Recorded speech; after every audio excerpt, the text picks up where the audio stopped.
me strung out.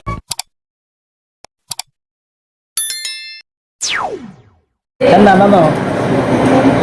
Ha? A few moments later. So, hello mga ka-roommates. So, I'm Roommate Saimi, ang cute na roommates nyo. So, our adventure for today ay pasyal time muna tayo.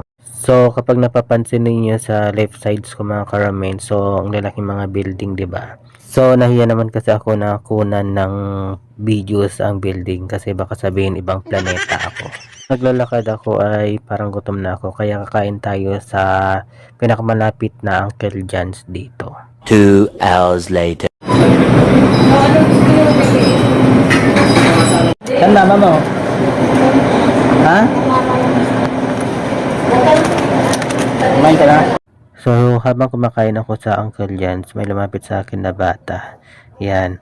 So, tinanong ko kung kumain na, hindi pa daw kumain. Kaya sabi ko, wait lang, bigyan kita ng pera para may pambili ka ng pagkain. Nung nagbibilang ako ng pera, ang bata ay sa mukha niya ay parang tuwang-tuwa. Oh, ate ka. Sige na. Bili kayo doon. A few moments later. So, pauwi na ako mga ka-roommates. So, ang sarap ng feelings kapag nakakatulong ka. Saya-saya ng mga bata kanina.